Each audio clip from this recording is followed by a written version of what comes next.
Hey everyone, it's been a while since our last devlog, and I want to share with you guys why I've been so quiet over the past 3 months. This devlog, I will share with you the problems we have on our previous version of our game that led me to make a huge part of the game from scratch. And by the end of the video, we'll talk about the features that we'll be making moving forward with the development. Let's begin.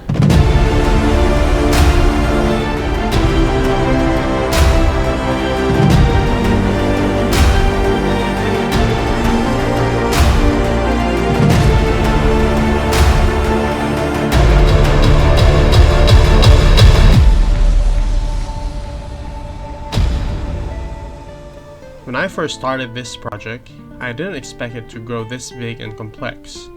As I was learning the ropes of game development, I had little experience in structuring and optimizing features and code, which led to some challenges later on. One major example is the enemy AI system. I initially wrote the code for our enemy behaviors in a single script.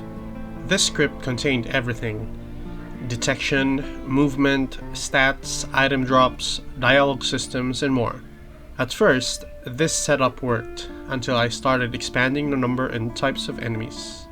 To explain why this approach didn't scale, let's break down the problem. Each enemy in our game needs systems to act on specific features: detecting and engaging the player, attacking, movement, item drops, and so on. But the one-size-fits-all approach led to inefficiencies. Some features in that giant script simply weren't relevant to every enemy type. For instance, I included a guarding feature for mercenaries using shields, but this was useless for enemies like torchbearers and acolytes who don't even carry shields. Similarly, torchbearers have a patrolling feature that acolytes don't need, as they focus on gathering life essence. This made me reconsider and restructure the entire AI system from scratch, especially since I knew we'd be adding even more enemy types in the future. So I deleted the old AI and rebuilt it with a modular approach. Now, each feature has its own script, which can be added or removed from enemies as needed. This system is more flexible, making it easier to add new enemy types with unique behaviors without any wasted code. This entire process took up the majority of my 3 months of development time, but I believe it was necessary to ensure the game's scalability and maintainability. With this new modular system, we're now set up to handle a large variety of enemies and more complex AI behaviors, all while keeping the code efficient and easy to manage. Looking back, it was a challenging process, but making the game adaptable for future growth is definitely worth it. As for the remaining time, I focused on optimizations and a few new features for our game. I'll give a quick sneak peek for now. I'll save the in-depth breakdown for each feature in future devlogs, so if you're interested in following the development of our game Wisplight, make sure to subscribe to get updated.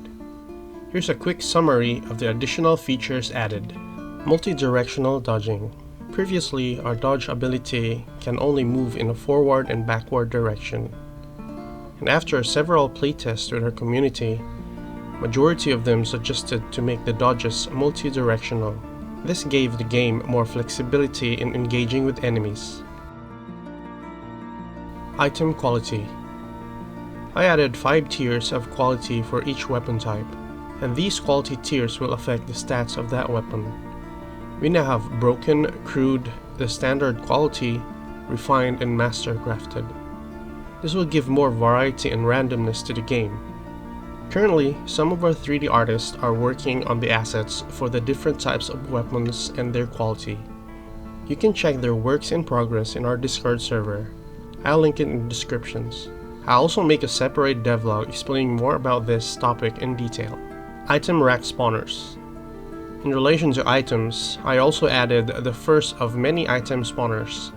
Here we have the weapon racks, which spawns items with different quality randomly. These are spread all around the levels to give the player a chance to find better quality weapons. Mini bosses. I recently added 2 mini bosses in our game. Both of them are optional, but they will drop mid-tier items when you defeat them. I plan on adding one more mini-boss in the Fortress of Ashendale, which is the area the Wisplight community is playtesting as of the moment. So if you want to playtest the game as well, join us on Discord and apply as a playtester. Settlement Boss.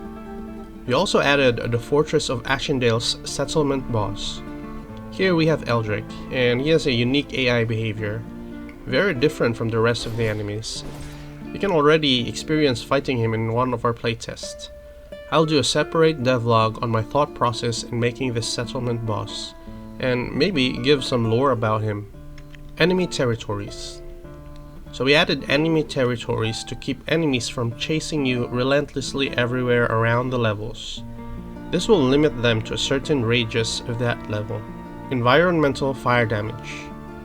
We also added fire damage made by the environment, namely the bonfires and other things on fire. Ashendale Fortress rework. Lastly, I made additional areas of the Fortress of Ashendale, specifically the outer wall. And again, all of these updates are now live in our combat demo playtest.